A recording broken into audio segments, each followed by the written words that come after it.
All right, they always say that a third-party candidate has no chance because the odds of getting on all 50 state ballots confirm that it's an uphill fight challenging the two major parties, the Democrats and Republicans.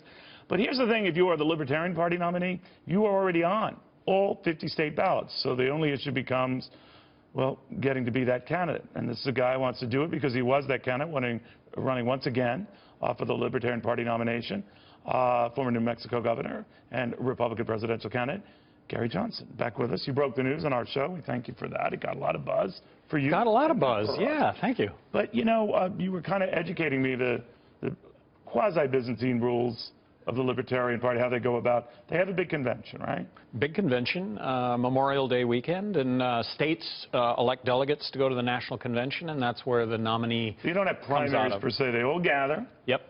And amongst them, and how many? 25, and you know, it should be pointed out that there are 25 libertarians running for president. Okay, and how many delegates or whatever decide? I don't know, Neil. Yeah. I don't know that number, but a fair amount of delegates. But they decided on you last time. They decided on me last time. 24 others interested. They could just as easily say, "We love you, Governor." Exactly. But you didn't do that well. Well, and I'm a supporter of that notion. But it really is important to point out that the Libertarian nominee will be on the ballot in all 50 states. Libertarian nominee will be the third party.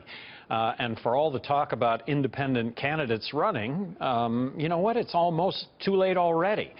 You run as an independent, but you won't be on the ballot in all 50 states. In all 50 states, states, you're right. I think there are 3 states now that's already too late.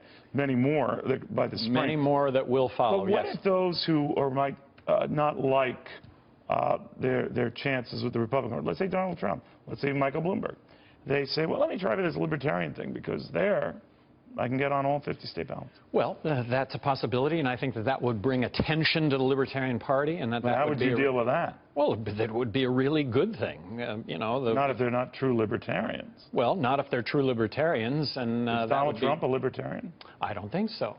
Fiscally conservative. Michael Bloomberg? I don't think so. But having you just can't cave into these guys if that happens. You've got to have a cogent fight plan, right? Well, and really, the biggest issue facing the country is the national debt, $20 trillion national debt. How do you deal with that? You know, I think term limits would be a real silver bullet in this whole process. Well, we already have term limits for presidents. But let me ask you this.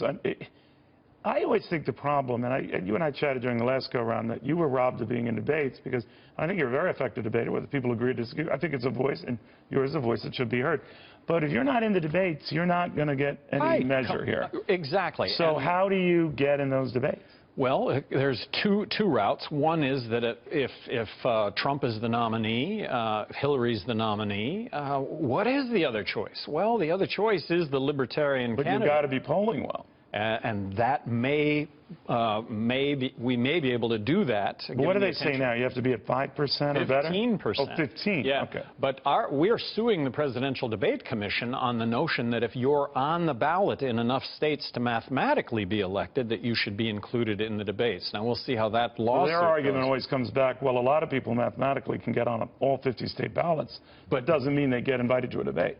Well, our contention is, though, is that there aren't many. In fact, Libertarian and Green Party would have been on the, would have mathematically qualified last go-round.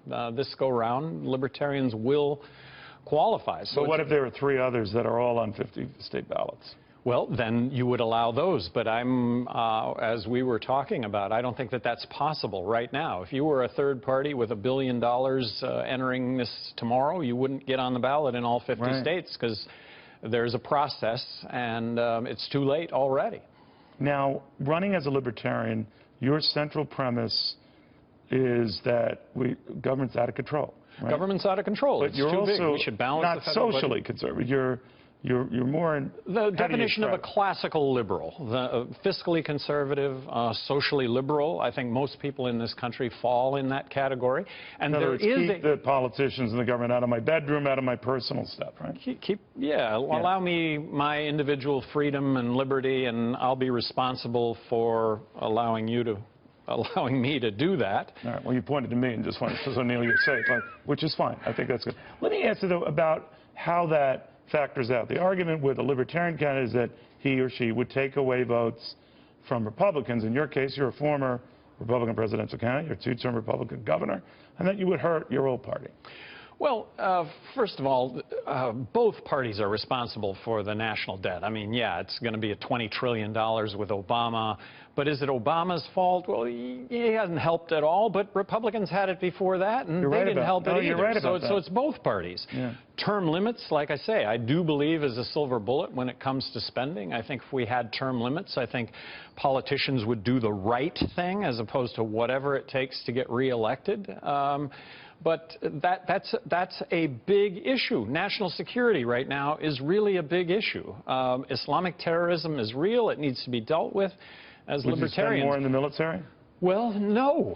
It doesn't involve. They get scared and they want more money. Sure. Well, but we want to be safe. It doesn't involve boots on the ground. It doesn't involve dropping bombs. But at $550 billion or so we spend on defense, too much? Too much. Well, across the board, everywhere. You're going to make that argument in the middle of all this terror fear?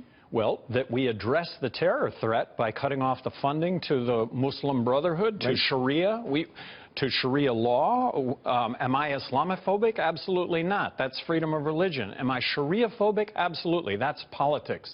And we need to differentiate between Sharia and we need to differentiate between religious freedom. So you're kind of a professorial candidate. Well, the debate that should be taking place, that's not taking place. Fair enough. So I always say every time the governor comes, I mean, you're free to accept or reject whatever he says, but, you know, part of the debate. Let him talk. You decide. A little more to this.